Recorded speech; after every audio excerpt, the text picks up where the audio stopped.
Los caminos nos hicieron solos.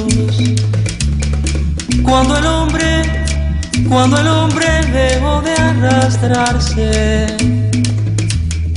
los caminos fueron a encontrarse. Cuando el hombre ya no estuvo solo.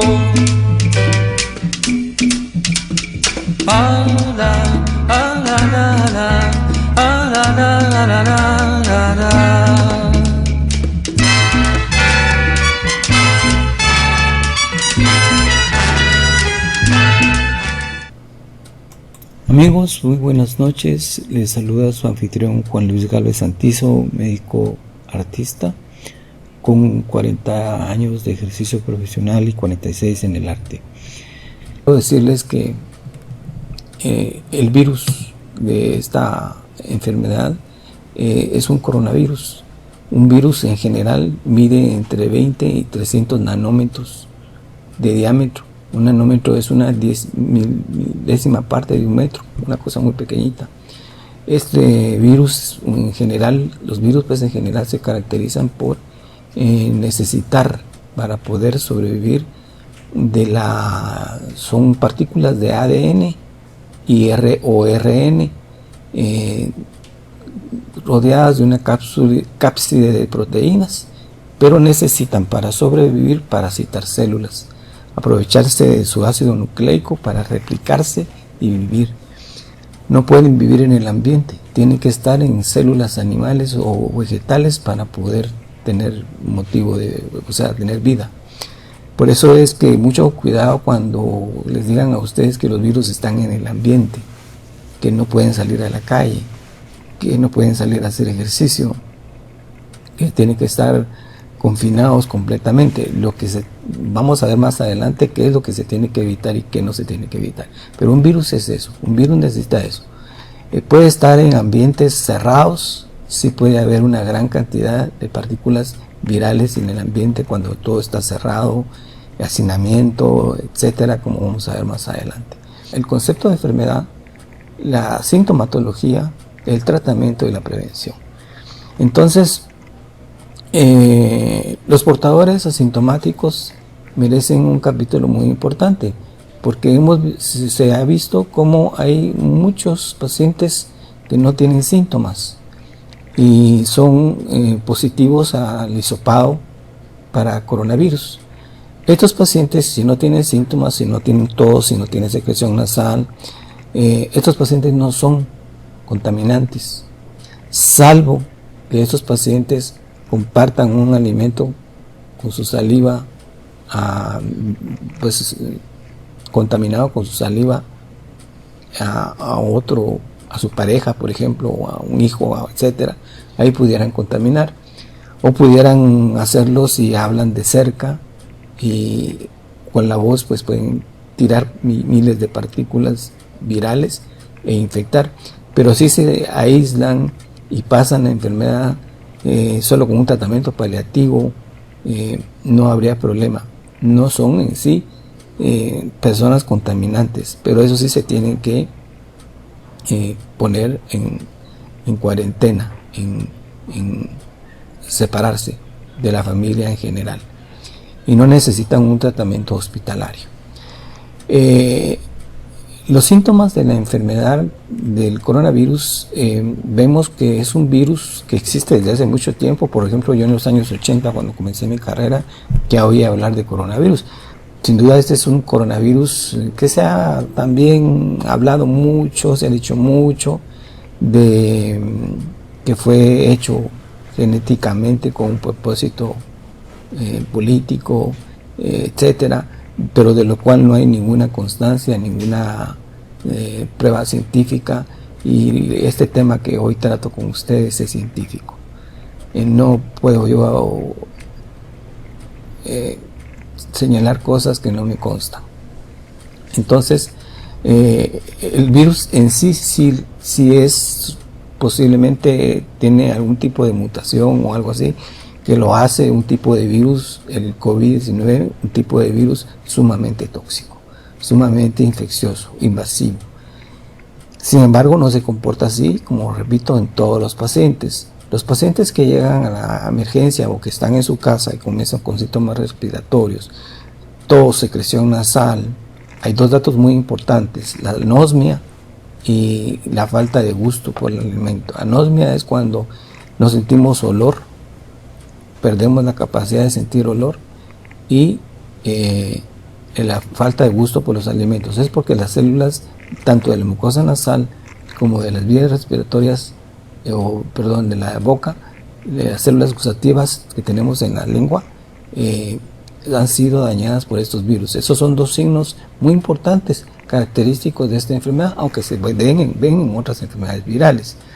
Pero cuando les decía que solamente un 14% de pacientes con neumonía, que se complican con neumonía, van a llegar a un estado delicado, un estado que necesita llevarlos al hospital, y de esos 14%, solo un 5% de pacientes van a requerir un tratamiento intensivo con ventiladores. Bueno, amigos, continuando con el tema de los síntomas en el coronavirus. Generalmente estos síntomas son aplicables a cualquier enfermedad infecciosa respiratoria.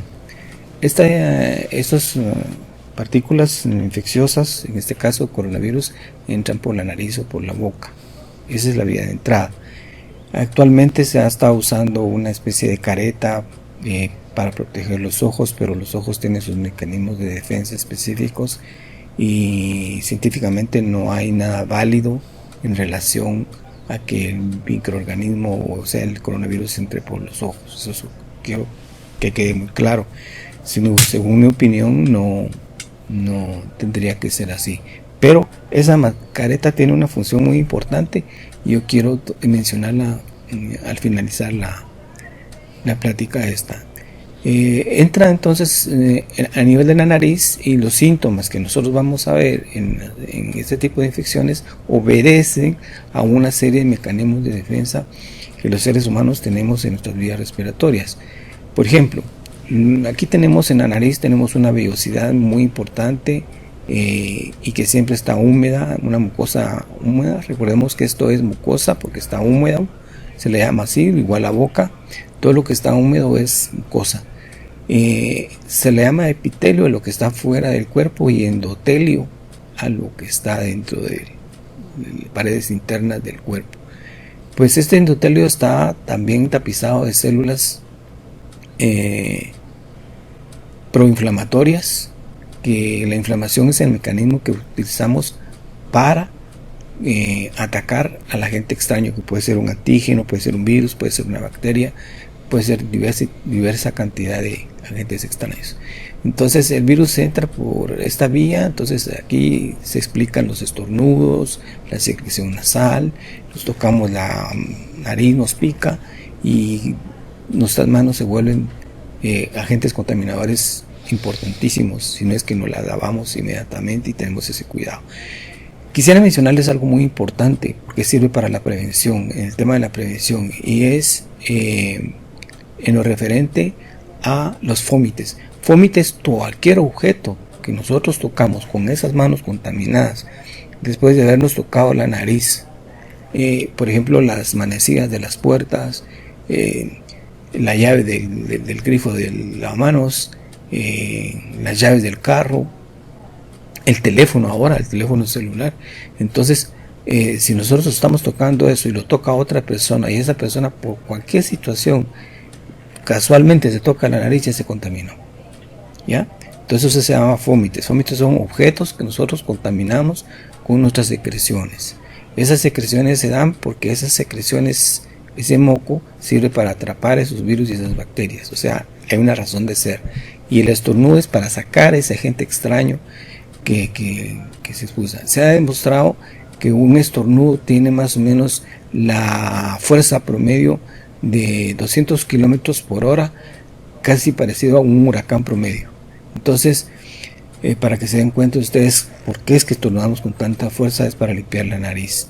El virus viaja entonces, si es deglutido, el ácido gástrico se encarga de eliminarlo completamente. Si llega a las vías respiratorias superiores, entonces vamos a presentarles una película que tenemos acá, que fue hecha para explicativa para un problema de asma bronquial, pero estos antígenos o agentes extraños, pueden ser virus, bacterias, cualquier cosa, entran al tubo respiratorio así. Puede ser un bronquio, un bronquiolo, en fin. Este bronquiolo tiene una pared celular, un endotelio también, tapizado de células. Estas células son varias células. Entre ellas están las células cebadas, que son las que primero captan al agente extraño y mandan un aviso por medio de estas sustancias liberadoras de histamina para que lleguen otras células inflamatorias. Comienza a producirse moco, comienza a haber tos para expulsar ese moco. De ahí se demuestra por qué es que hay tos. Y obviamente esa tos saca partículas, miles de partículas contaminantes, y ven ustedes cómo en tan rápido tiempo llegan células inflamatorias en defensa y en ataque al agente extraño, y el bronquio, la luz se cerró completamente casi, ¿no? Y la inflamación se amplió enormemente. Entonces ahí tendríamos explicado lo que sería la tos. Vamos a ver aquí en esta gráfica lo que sería la tos, la mucosidad, y otro aspecto muy importante es la fiebre. Cuando un microorganismo entra a nuestro cuerpo, es captado por unas células de defensa que se llaman fagocitos.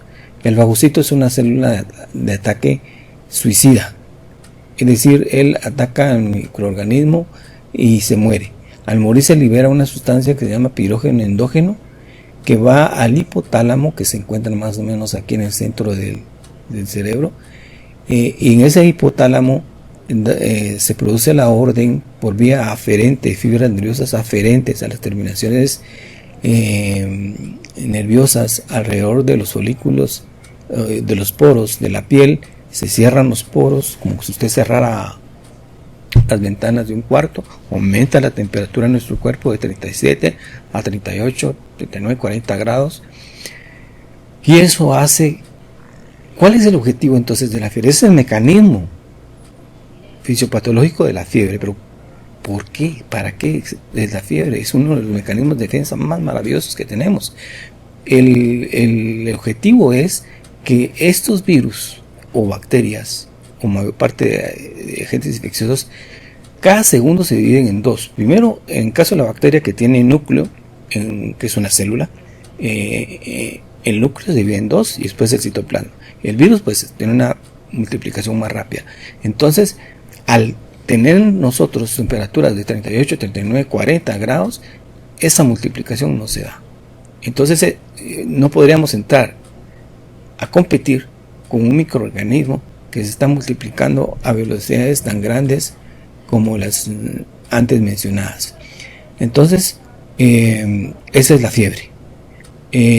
Algo muy importante que señalamos: el moco, que sirve para atrapar a los microorganismos, y la tos, que va a sacarlos y evitar lo que se tiene que evitar. Los mecanismos de defensa de nuestro organismo en vías respiratorias superiores lo que tratan, lo que buscan es evitar que el proceso infeccioso llegue a las partes terminales del bronquio, bronquiolos y alvéolos, porque en el alvéolo se da el intercambio gaseoso, y cuando es afectada esa zona es cuando tenemos los síntomas de dificultad respiratoria: taquipnea, frecuencia respiratoria acelerada, cianosis, o sea que no tenemos, no se oxigena nuestra sangre y entramos en un colapso.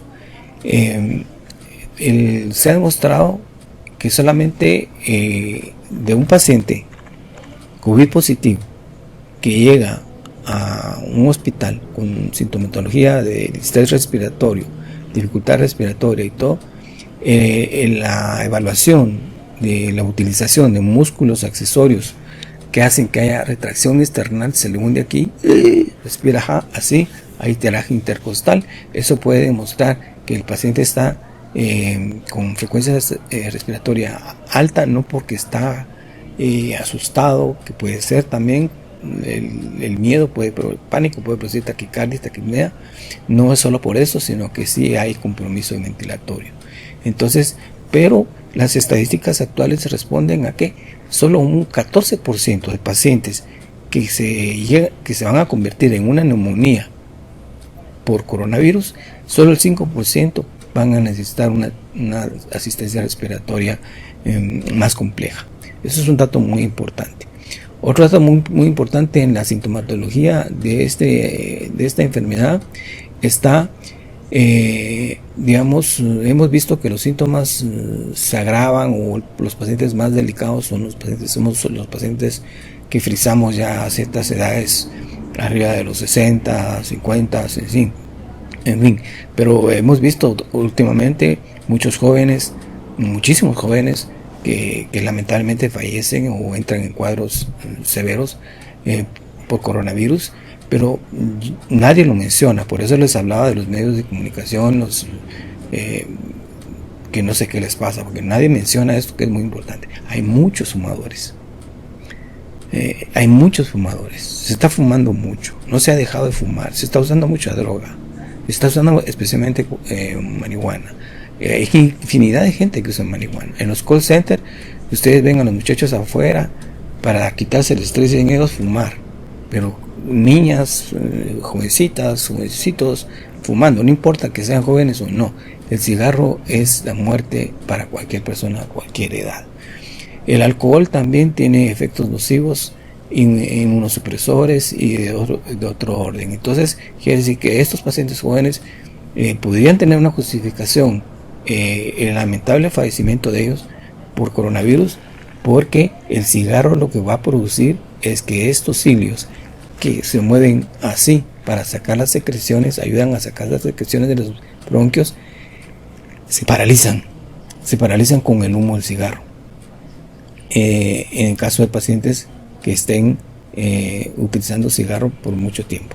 Entonces, estos serían en sí los síntomas más importantes.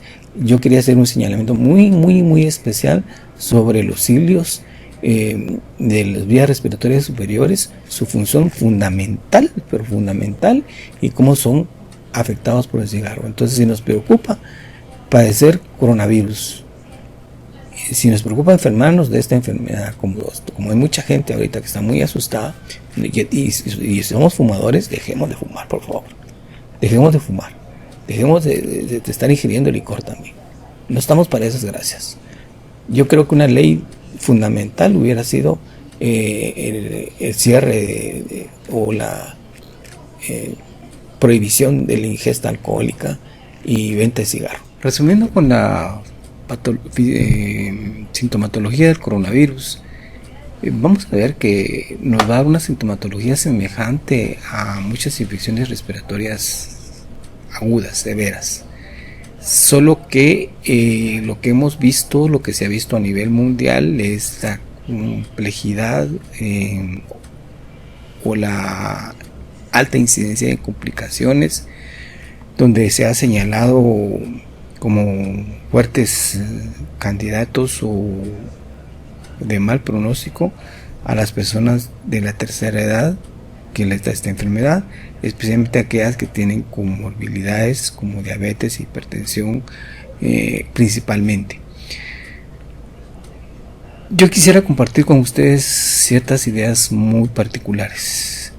Quiero terminar la parte sintomatológica para terminar los síntomas con este tema que estoy tratando en este segundo. Estábamos hablando de la frecuencia respiratoria. Este es un esquema que puede servir como una información muy general sobre que la frecuencia respiratoria va a ser variante en cada edad. En el adulto tenemos 12 a 20, por ejemplo, respiraciones por minuto. Nosotros podemos medir en un minuto cuántas veces. Recordemos que la respiración se divide en dos fases, inhalación y expiración. Si yo inhalo 2 veces, 12 veces por minuto, pues estoy en un rango normal a 20 veces. Entonces, en el adolescente es más, entre más pequeña es la persona de edad, tiene más respiraciones por minuto. Pero así es como se mide, midiendo ya sea las inhalaciones o las exhalaciones. Esto es muy importante cuando uno está en casa, hay dificultades, los hospitales están llenos y uno pues evalúa, o el médico llama al médico y el médico le dice, mire cuántas respiraciones tiene. Usted ya sabe que agarra su reloj con segundera, mide la frecuencia respiratoria de esta forma, para eso está este cuadro. El otro punto que yo quería señalarles es continuar con el tema de las personas de la tercera edad, personas mayores o con comorbilidades, las personas con obesidad que han estado manifestando mucho temor. La obesidad generalmente en jóvenes pues no va a significar si un problema. La obesidad es mala en niños y en jóvenes, en adultos, en todas las personas. La vida sedentaria, los malos hábitos alimenticios van a ser malos aunque la persona no sea diabética, no sea hipertensa, sea completamente sana, no exista el coronavirus. Ese riesgo de tener obesidad a cualquier edad es un riesgo grandísimo, muy importante.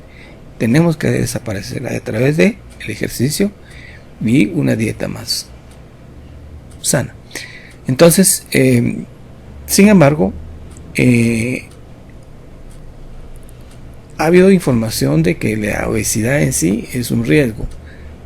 Yo creo que hay muchos riesgos. No habría que preocuparse tanto por eso, sino habría que bajar de ese peso, habría que mejorar las condiciones de vida, habría que hacer más ejercicio, independientemente si existe el coronavirus, si hay pandemia o no hay pandemia. Quedemos en eso. La frecuencia respiratoria, un panorama de cómo varía según la edad. Y otro dato muy importante es que si va una persona de 60 años o más a un hospital y le dice, sí, señor, usted tiene coronavirus, la persona es diabética, tiene hipertensión, pero esa persona está controlada, se toma sus medicamentos, tiene una dieta, hace las recomendaciones del médico, yo diría que no tendría por qué preocuparse, porque es lo que pasa. Si se preocupa, entonces ni suben sus niveles de una hormona que se produce en las glándulas suprarrenales a obediencia del eje hipotálamo hipófisis suprarrenal, que se llama cortisol. El cortisol alto que se genera en el estrés, porque la persona esta base de estrés, el famoso estrés que tanto se menciona. Entonces ese estrés va a hacer que se eleve el cortisol, y el cortisol sí nos va a producir aumento de la glicemia, depresión del sistema inmunitario. Entonces sí nos va a poner en alto riesgo. Entonces, ¿qué tenemos que hacer si somos personas adultos mayores con comorbilidades? Si tenemos conciencia que hemos controlado nuestra enfermedad, diabetes, hipertensión, tomamos nuestras medicinas, caminamos, hacemos lo que el doctor nos ha recomendado durante tantas consultas que hemos llegado a su clínica, entonces tenemos que estar tranquilos. Tenemos que tener, ya cumplimos con la acción, ahora nos queda la esperanza. Un dato muy importante que cabe mencionarlo en cualquier parte de cualquier plática: el ser humano es un ser espiritual por excelencia, independientemente de religiones, de cosas, por quién cree, quién no cree, cuántos dioses piensa que existen o lo que sea. Es un ser espiritual por excelencia, el espiritualista. Entonces tenemos una fe, creemos en algo, tenemos una esperanza, pero esa esperanza y esa fe existe después que hemos hecho la acción, después que hemos hecho las cosas que nos corresponden para defender nuestra vida, para luchar con nuestra vida, porque la vida es bella, porque la vida se lucha, se sacrifica para vivir bien.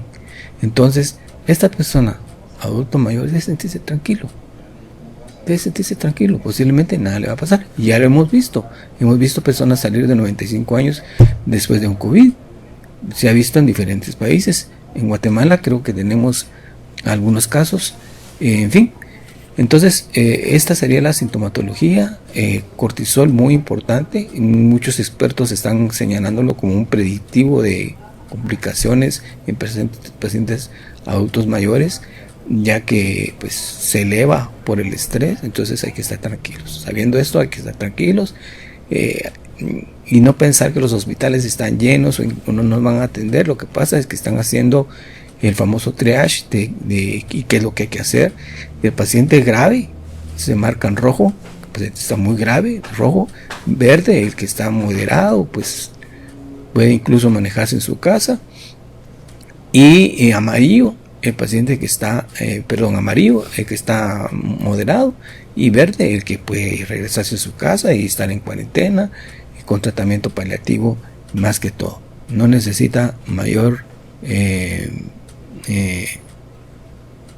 manejo. Luego tenemos el tratamiento. Pues no hay mucho que hablar de tratamiento, desgraciadamente. En muchos países he visto por los medios informativos de que se han inventado, que ya tienen sus medicamentos. Hidroxicloroquina, por ejemplo, que se acaba de quitar de los Estados Unidos. Brasil la tomó, produce arritmias severas. Hay 5 medicamentos que están en estudio actualmente a nivel mundial. Aquí últimamente he oído en los medios de comunicación que se está pensando usar la ivermectina. No está demostrado científicamente su beneficio. No hay datos suficientes para usarlos como base. No hay medicamentos. Hay en estudio aproximadamente 100 vacunas contra el coronavirus. Yo consideraría que están en estudio, no hay nada todavía. Hasta lo más actual que yo revisé para esta conferencia, que lo hice con mucha responsabilidad. Considero que hay tanta preocupación a nivel mundial por la crisis económica y humanitaria que esto está representando, que tengo la esperanza que sí, en los próximos meses posiblemente aparezca una vacuna que prometa algún tipo de ayuda. En cuanto a la prevención, que es la parte final, pues el aislamiento de las personas, el estar en su casa, las personas que no tienen necesidad de salir, el uso de la mascarilla, que aquí tengo una, que puede ser de cualquier calidad. Y les había dicho que les iba a mencionar la careta. La careta no la ponemos, mucha gente dice que no la aguanta, ya la mascarilla y la careta no la aguanta, pero tiene esta parte acá que se sube, entonces hay que mantenerla así, más la mascarilla. Entonces cuando estamos frente a alguna persona o vamos a hablar con alguien, sí tendríamos que bajarla. Entonces con los ojos no tiene ninguna relación, quedemos en eso, bueno, según mi opinión. Pero sí, con una mascarilla y una careta tenemos doble protección, eso que quede claro. Porque lo que nosotros nos está previniendo la mascarilla es de nosotros exhalar partículas contaminantes si estamos enfermos, o inhalar si alguna persona enferma se nos acerca y nos habla. Entonces eso es muy importante. El aislamiento social. Podemos salir a hacer ejercicio a la calle, a correr, a trotar, a respirar, a salir a caminar. Yo hoy en la tarde salí a caminar. Y se ha dicho que, según los estudios científicos, el problema es cuando haya conglomerados, por ejemplo, cuando hay parques o playas donde hay aceras y la gente va a correr y tras uno va otro corredor, o si no van 2 corredores caminando o hablando. No, eso es lo que tenemos que evitar, el contacto cercano con la gente. saludar de lejos o hablarle a las personas de lejos. En los trabajos, las personas que les toca ir a trabajar, que tienen trabajos importantes, que no pueden dejar de asistir, entonces evitar el contacto cercano, usar estos medios de protección, lavarse las manos, ya les dije que el papel que juega en las manos. Y recordemos que durante la pandemia nos puede dar una fuerte gripe, que no necesariamente va a ser coronavirus, sino que esperemos los síntomas. No se dice que hay que esperar estar graves, no es eso, pero sí tener un poquito más de paciencia. La prevención es muy importante. Como les dije, somos seres espirituales, tenemos que tener dos elementos: prevenir con todo lo que ya conocemos, que está ampliamente difundido y que es muy cierto, muy efectivo: lavarse las manos, las mascarillas, la careta, el aislamiento, y la esperanza, la fe. Eso no lo podemos perder. El día que perdamos la fe, sea en lo que sea, estamos mal. Tuve el gusto de compartir con ustedes esta información de todo corazón, en homenaje a los hermanos caídos en este año, cuando se da la primera pandemia del siglo. Esperamos que esta situación no se repita nunca más, pero no, desgraciadamente no va a ser la única.